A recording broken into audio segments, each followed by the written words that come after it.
بسم الله الرحمن الرحيم. الحمد لله رب العالمين، والصلاة والسلام على أشرف المرسلين محمد النبي الأمي وعلى آله وصحبه أجمعين. الإخوة والأخوات المتابعين، السلام عليكم ورحمة الله وبركاته.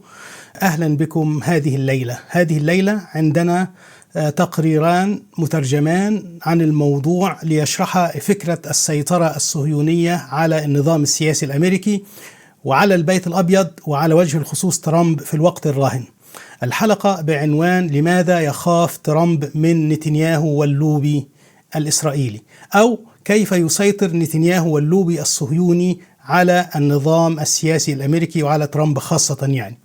الحلقة هذه جاءت في وقت وضع نتنياهو مع ترامب خطة محكمة لمحاصرة حماس بدعم من الحكومات العربية أو ما يسمى الحكومات العربية والإسلامية.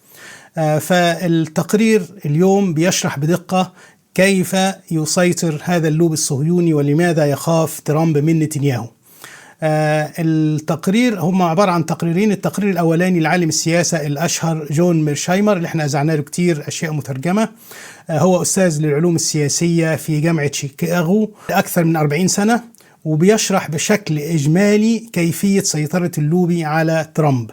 التقرير الثاني المترجم للناشط والصحفي المحقق اليهودي المعادي للصهيونية ماكس بلومنثال صاحب موقع ذا جراي زون. هذا التقرير الثاني فيه ذكر للأسماء وتحديد لحوادث معينة تشرح الفكرة وتوثقها. التقريران المترجمان يتحدثان عن الواقع الحالي، لكن لتفهم القصة كاملة وكيف أن بني إسرائيل واليهود عملوا على صياغة عقول البشرية عبر تحريف الكتب السماوية. طبعا الصهاينة شيء جديد. الصهاينة هي الحركة السياسية من اليهودية اللي هي بتتبنى إقامة وطن قومي لليهود في فلسطين قبل خروج المسيح الذي ينتظرونه. يعني اليهود يختلفون عن اليهود في هذه النقطة، أنهم الآن يرون أن احنا نحضر الوطن هذا للمسيح لما يخرج يجده جاهز. بقية اليهود الأرثوذكس والمعارضين للصهيونية يروا لا، أن هذا ليس من حق اليهود حاليا، ولكن هذا يحدث عندما يخرج المسيح اللي هو المنتظر، مسيحهم المنتظر. فهو إذا خرج يقيم هذه الدولة بنفسه. ده الخلاف.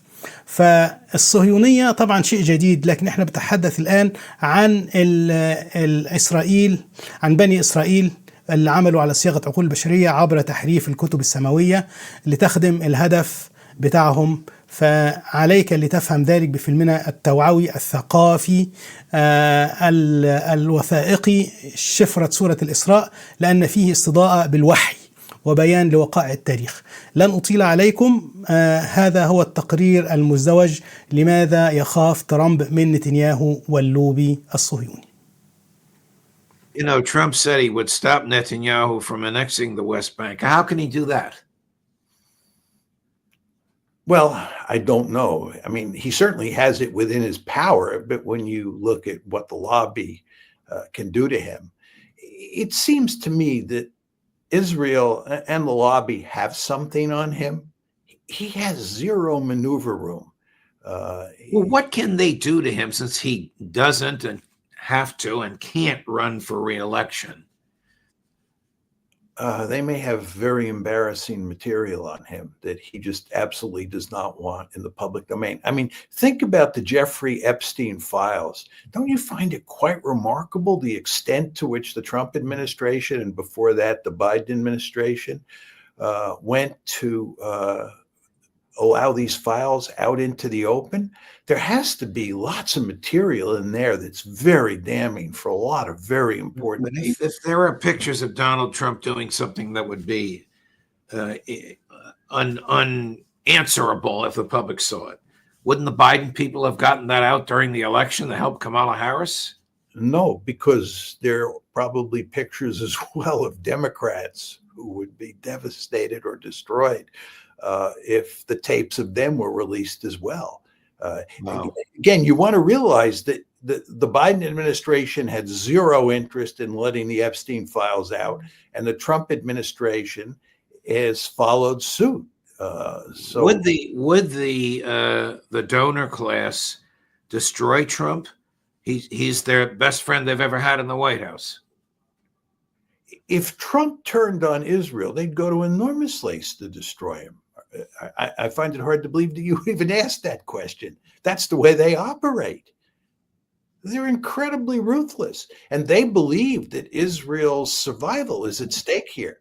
Right? It's very important to understand that certainly in the immediate aftermath of October 7th, but even running up to now, I think Israel's supporters outside of Israel and Israel itself is profoundly worried about Israel's future.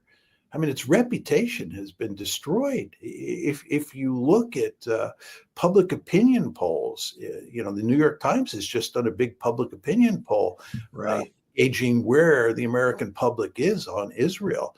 And these have to be frightening numbers for the Israelis and for their supporters. And they'll go to great lengths to do whatever is necessary to protect Israel. So I think if Trump turns on Israel, they'll go after him hammer and tong. Max, when you spoke with us in June, in the middle of the so-called 12-day war, you said to us at that time, and you said elsewhere, that you think that Trump is afraid of Israel. Since then, since the assassination of Charlie Kirk, you've doubled down on that claim. Can you please explain to our audience again why you say that? But of course, Trump was afraid.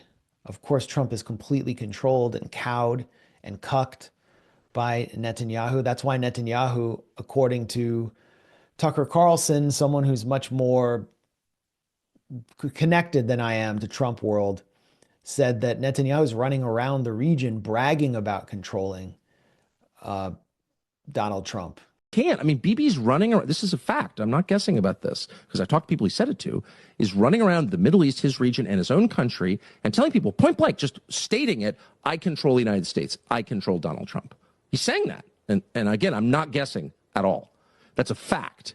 And I dare them to say that's not true because it is true and they know it's true.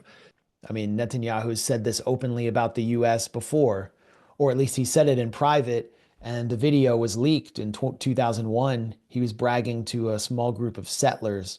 I don't think he knew he was being filmed. He said the U.S. is a thing you can move easily. So this is textbook Netanyahu. How does he control Washington? Through AIPAC, they control the Congress.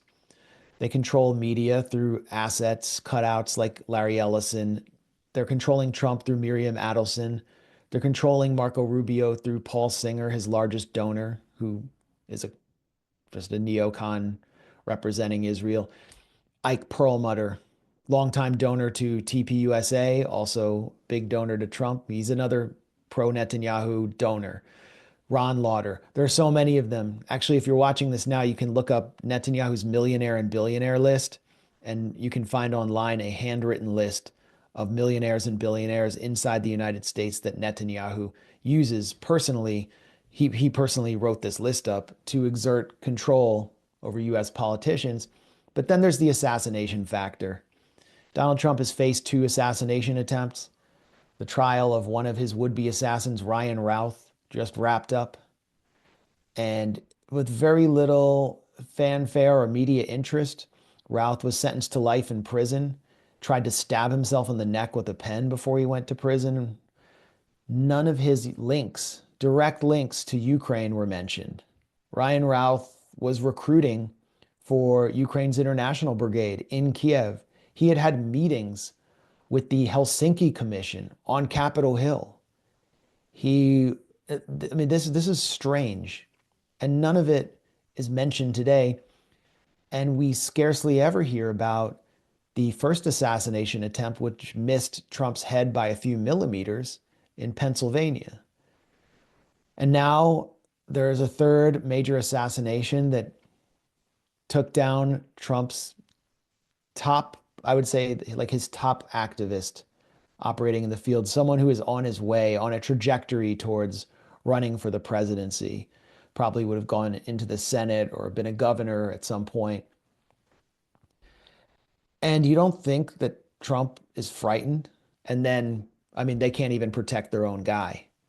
He's like hunted in public, shot down in the most dramatic way possible. His security team seemed to have no way of preventing it. Imagine a US president angering a figure as powerful as Netanyahu, who commands assassins around the globe. What would go through your head if you decided to withhold weapons to Israel and adamantly refused any of their lobbying machinations? What would they do? How would they stop you? And what would happen if the weapons stopped coming? For them, it would be existential. They believe they would no longer be able to survive. So I think Donald Trump understands this, but this is also something that I've been told by people who know Trump, who've been close to him. And I've known for years that he believed there would be assassination attempts on him, not necessarily from Israel. So I believe this is in his mind. And I also heard from someone who has very good access into the White House, inside the White House. And I've talked about this for the past week or so. I've been talking about it for like 2 weeks. That during one of Netanyahu's visits to Washington, or possibly during 2 earlier this year, agents of Israel placed electronic devices on the emergency response vehicles of the Secret Service, which would presumably respond to an attempt on the president's life. And the Secret Service found them. And I thought, this could be crazy, and I should consider whether I'm just being fed some kind of conjecture, some hearsay. But there's a clear precedent there when in 2019, 3 former senior US officials who had been Trump officials, one of them might have even been John Bolton. No, it wasn't Bolton, but 3 national security officials went to Politico and said that Israel had placed Stingray devices. These are cell phone surveillance devices in and around the White House to spy on Donald Trump's cell phone communications. The NSA has concluded that Israel is the greatest spying threat to the US. In 2017, British former Prime Minister Boris Johnson,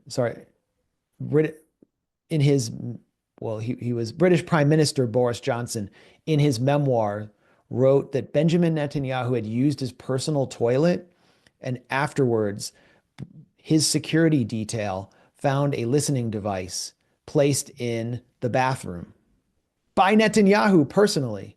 And you have to start wondering, based on the Politico report, who could get access to the White House to place Stingray devices. It's not just any random Israeli agent. There are people who get access through Netanyahu or through high-level Israeli visitors. So that's what Donald Trump and any US president are dealing with. And they're all cowed. They all just completely crumble in front of Netanyahu, who is absolutely ruthless.